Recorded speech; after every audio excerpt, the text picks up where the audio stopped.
क्या आप अपने जीभ के सहारे देख सकते हैं? मतलब आपका टेस्ट बर्ड को यूज करते हुए आप कोई विजन को महसूस कर सकते हैं, एक्सपीरियंस कर सकते हैं। अजीब सा लगता है, लेकिन ये हैरत अंगेज कारनामा एक साइंटिस्ट ने 1990s में कर दिखाए थे। और ये खाली एक मैजिकल थिंग नहीं था, ये न्यूरोप्लास्टिसिटी को एक्सप्लेन कर पा रहा था। आज के इस वीडियो में हम समझने जा रहे हैं कि ये न्यूरोप्लास्टिसिटी कितना इंपॉर्टेंट है और हमको कितना एम्पावर कर सकता है। कई सारे चीज अपने जिंदगी में हम बदल सकते हैं न्यूरोप्लास्टिसिटी के एप्लीकेशन के थ्रू। नमस्ते, मेरा नाम संदीप दास है। मैं एक हैप्पीनेस और माइंडफुलनेस लाइफ कोच हूं। इस चैनल में मैं माइंड, ब्रेन, साइकोलॉजी के ऊपर कुछ ऐसे फैक्ट्स, ऐसे इंपॉर्टेंट एस्पेक्ट्स लेके आता हूं जिसको सीख के हम अपनी जिंदगी को बेहतर बना सकते हैं। चलिए कुछ सीखते हैं और आगे बढ़ते हैं। 1990s में एक न्यूरो साइंटिस्ट जिनका नाम था पॉल बैकेरीटा एक अद्भुत एक्सपेरिमेंट किए। इस एक्सपेरिमेंट में वो लोगों को ट्रेन कर पाए ताकि वो अपने जीभ से टेस्ट बर्ड से चीजों को देख सकें। हैरत अंगेज एक्सपेरिमेंट था ये, बहुत ही अद्भुत सा एक्सपेरिमेंट था। खाली ये एक्सपेरिमेंट ये नहीं दर्शाता था कि मैजिकल चीज है, मिराकुलस है, बट ये सिखाता था कि हमारा ब्रेन बदल सकता है और इस चीज को न्यूरोप्लास्टिसिटी बोला जाता है। हम आगे बढ़ते हुए इसको सीखेंगे, समझेंगे और देखेंगे कैसे न्यूरोप्लास्टिसिटी अगर अपने जीवन में हम सही तरीके से इंप्लीमेंट कर पाए, बहुत कुछ इंप्रूवमेंट ला सकते हैं अपनी जिंदगी में। पहले ये समझते हैं कि पॉल बैकेरीटा कैसे ये सब स्टार्ट किए, इनका इंस्पिरेशन क्या था, और इसको समझने के लिए हमको बहुत पीछे जाना पड़ेगा। 1959 इनके फैमिली में एक ट्रेजेडी हुआ। इनके फादर, जिनका नाम था पेड्रो बैकेरीटा, एक प्रोफेसर थे और काफी इंटेलिजेंट थे पेड्रो बैकेरीटा। उस समय उनका एक ब्रेन स्ट्रोक हुआ। उनका एज लगभग 65 इयर्स था। ब्रेन स्ट्रोक के कारण पेड्रो बैकेरीटा पैरालाइज्ड हो गए और बोल नहीं पाया। He was on wheel chairs और उस समय डॉक्टर्स ने बताया कि पेड्रो बैकेरीटा कब भी ठीक नहीं हो सकते क्योंकि उनका बहुत ज्यादा ब्रेन टिश्यूज डैमेज्ड हो चुके हैं। लेकिन पॉल बैकेरीटा के एल्डर ब्रदर, जिनका नाम था जॉर्ज बैकेरीटा, तो पेड्रो बैकेरीटा के एल्डर सन, वो एक साइकियाट्रिस्ट थे और उनको लगा कि वो अपने फादर को सही कर सकते हैं कुछ प्रोसेसेस के थ्रू। काफी इंट्यूटिव था, उनको कोई आइडिया नहीं था रिहैबिलिटेशन सेंटर्स या रिहैबिलिटेशन प्रोसेस के बारे में, लेकिन वो ये प्रोजेक्ट खुद एज अ चैलेंज लिए और जो प्रोसेस वो फॉलो किए अपरेंटली बहुत क्रूएल था। वो अपने फादर को डेली बेसिस में बोलने लगे कि आप क्रॉल करिए, बच्चों के जैसा क्रॉल करिए।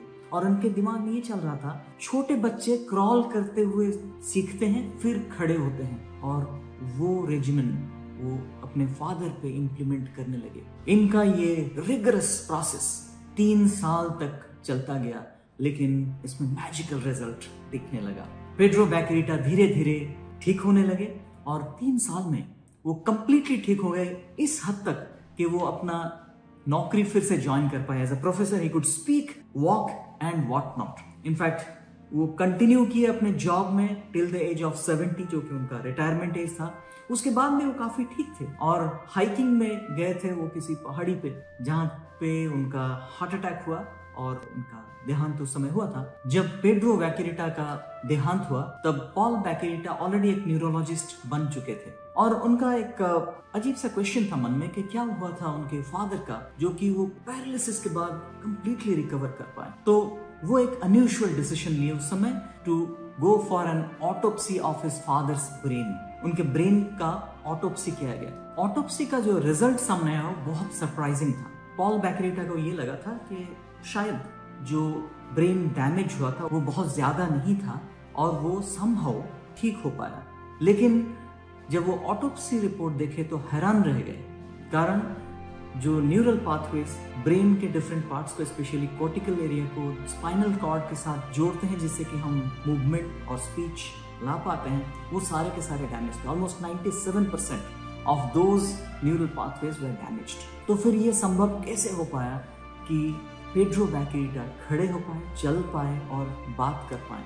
इसका मतलब ये था कि ब्रेन के जो बाकी एरियाज थे वो समहाउ इस चीज को मैनेज कर रहे थे, रीऑर्गेनाइज कर पा रहे थे और मॉड्यूलेट एंड मेडिएट कर पा रहे थे। और टिपिकली इसी चीज को न्यूरोप्लास्टिसिटी बोला जाता है। मतलब ब्रेन एक बहुत ज्यादा प्लायबल ऑर्गन है जो कि अपने आप को डिफरेंटली ढाल सकता है, चेंज कर सकता है। और ये काफी इंस्पायर किया था पॉल बैकेरिटा को कि न्यूरोप्लास्टिसिटी के ऊपर वो अपना रिसर्च करें और इसके एप्लीकेशन के थ्रू बहुत सारे लोगों को हेल्प कर पाए और चेंजेस ला पाए सोसाइटी में। And thankfully he was successful to a large extent. जैसे हम चलते हैं 1990s में वो एक्सपेरिमेंट जिसको ब्रेन पोर्ट नाम दिए थे वो, और उसके थ्रू लोगों को वो टेस्ट बर्ड के थ्रू चीजों को दिखा सके। चलिए समझते हैं वो एग्जैक्टली था क्या और उसके आगे कैसे ये अंडरस्टैंडिंग हमको कुछ इंपॉर्टेंट दे सकता है जिससे कि हम अपने आप को भी चेंज कर सकते हैं, applying the concepts of neuroplasticity. चलिए समझते हैं ये क्या एक्सपेरिमेंट था, कैसे उसको परफॉर्म किया गया था और लोग कैसे इससे चीजों को देख पा रहे थे टेस्ट बर्ड के थ्रू। पॉल बैकेरिटा एक बहुत ही इंटरेस्टिंग सा गैजेट बनाया जिसमें एक कैमरा था और उस कैमरा से कोई भी विजुअल इनपुट जब इन अंदर आ रहा था कैमरा के, उसको इलेक्ट्रिकल सिग्नल में ट्रांसफॉर्म किया जा सकता था। और उस इलेक्ट्रिकल सिग्नल्स को जो सब्जेक्ट्स थे, सब्जेक्ट के मतलब ये है कि जिनके ऊपर ये एक्सपेरिमेंट्स किए जा रहे थे उनके टंग पे लगाया दिया जा रहा था। मतलब वो टंग से वो इलेक्ट्रिकल सेंसेशन सिग्नल्स को फील कर सकते थे और उस फीलिंग को विजन में कन्वर्ट करने के लिए इन लोगों को ट्रेनिंग दिया जा रहा था। और एस्टॉनिशिंग चीज ये है कि कुछ समय के ट्रेनिंग के बाद ये लोग देख पा रहे थे और तो उनके आईज क्लोज्ड थे, आंखों को बंद किया जाता था ब्लाइंड फोल्डेड, लेकिन टेस्ट बर्ड के थ्रू वो चीजों को देख पाए। यहां तक के कुछ बॉल्स को वो रोल करा दिए टेबल के ऊपर और उनको बोला गया कि आप वो बॉल को कैच करिए, होल्ड करिए। इंटरेस्टिंगली 9 आउट ऑफ 10 टाइम्स ये लोग उसको पकड़ पा रहे थे। हैरानी की बात यह थी कि आंख बंद करते हुए खाली टेस्ट बर्ड से हम देख पा रहे थे और ये पाथ ब्रेकिंग एक्सपेरिमेंट था। चलिए समझते हैं ये न्यूरोप्लास्टिसिटी है क्या। न्यूरोप्लास्टिसिटी ब्रेन का एक ऐसा कैरेक्टरिस्टिक है जिससे कि ब्रेन अपने आप को रीऑर्गेनाइज कर सकता है। अगर प्रॉपर इंस्ट्रक्शन दिया जाए, प्रॉपर एनवायरमेंटल सिचुएशन हो, तो ब्रेन ना केवल स्ट्रक्चरली बदल जाता है, फंक्शनली भी बदल सकता है। मतलब ये ग्रो भी करता है और neuro pathways new neural connections बनाते हैं जिससे कि हमारा हैबिट्स, हमारे बिहेवियर, हमारे सिस्टम्स, इंटरनल इम्यूनिटी सब कुछ चेंज किया जा सकता है इस प्रोसेस के थ्रू। न्यूरोप्लास्टिसिटी एक बहुत ही इंपॉर्टेंट डेवलपमेंट हो रहा है। पहले करीब 50 साल पहले यह सोचा जाता था कि ब्रेन में कोई चेंजेस नहीं आते हैं एडल्टहुड में, मतलब after a person becomes an adult brain वैसे ही रहता है जैसे बचपन में था। लेकिन आज के दिन में रिसर्च ये बताता है कि ब्रेन बदलता है, बढ़ता है, जिसको न्यूरोजेनेसिस भी बोला जाता है, जिसमें न्यू न्यूरॉन्स क्रिएट होते हैं ब्रेन में।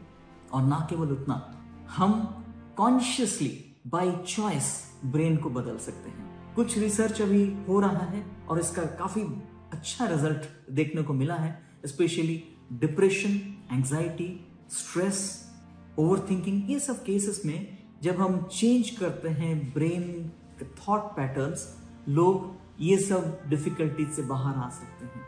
बैड हैबिट्स, एडिक्शन, इससे भी बाहर लोग आ जाते हैं by applying systematic scientific processes and which is inducing neuroplasticity. अगर आप चाहते हैं कि मैं एक वीडियो लेके आऊं जिससे कि हम समझ पाएं क्या क्या स्टेप्स अप्लाई करते हुए हम ब्रेन में चेंजेस ला सकते हैं फॉर आवर ओन डेवलपमेंट, जरूर कमेंट्स में लिखिएगा। और अगर बहुत लोग इसको चाहते हैं तो डेफिनेटली मैं एक वीडियो इसके ऊपर बना के लाऊंगा आपके सामने। और मुझे विश्वास है कि इससे हम काफ़ी बेहतर कर सकते हैं अपनी ज़िंदगी को। अगर ये वीडियो आपको अच्छा लगा तो ज़रूर इसको सब्सक्राइब करिए और दूसरों के साथ शेयर करिए अगर आपको लगता है कि ये बहुत लोगों को हेल्पफुल हो सकता है। और कमेंट्स में ज़रूर लिख के भेजिए कि किस किस सब्जेक्ट्स के ऊपर मैं वीडियो बनाऊं जो कि हम सबको हेल्प कर सकता है ज़िंदगी में आगे बढ़ने के लिए।